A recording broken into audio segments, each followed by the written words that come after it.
Peasant out, Pluto. Namtaka nungo hu adaba gorodo achumatai. Nuti direct the lenne gutun. Sure, jenne anjama hingon. Feki vigatenga sente treda wa ifinin jut. Yeah, re. Duwasa galiti bune. Malaka nujele buwe. Jiki kuda ni nujele tibuwe. Habaja kane ne purumo khune. Yeah, usab na rapper or ex wo jele. Yeah, I'm dripping the DJ wo jile. Yeah, I'm dripping baredu wo jile. Yeah, baredu ntenye. Eje sindapsi manzara ufodu. DDG yontane adaba gorodo wo.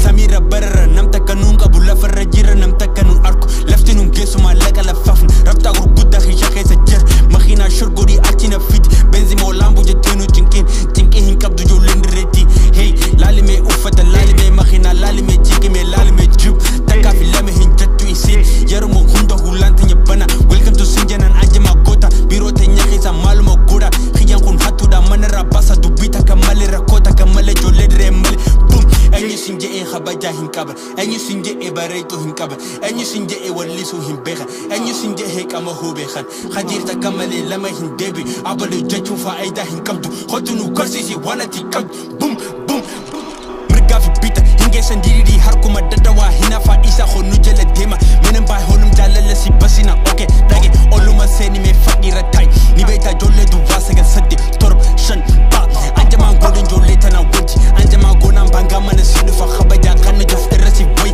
okay hada budu bi asumati wanu mo hunda isa nataka ngorume ak Ethiopia alama zorasa antanya amma catch me in Zurich khama kote gona am flauma DDG gang right late she need a bang she need a gang she need the money but she ain't bang wanu mo hunda ni kabdi hiroki sunama ni kabdi me daba hinkabdula sik ni feti make up in goda to kuka rabbi to ume akati to ume mali fi darate nulle darati namni takata kambaba du duka ituma disi me biruma dabra na gaye hata tume ufadu ada hita tume mato khayat tume chale ka badu billawa ada bare takab de takadi bara ba fe de tal namtaka singo hu khabaja jalala amala skab tanafu na musi jibba duratu fa if duruma lali khayonte guddo da ituba fuf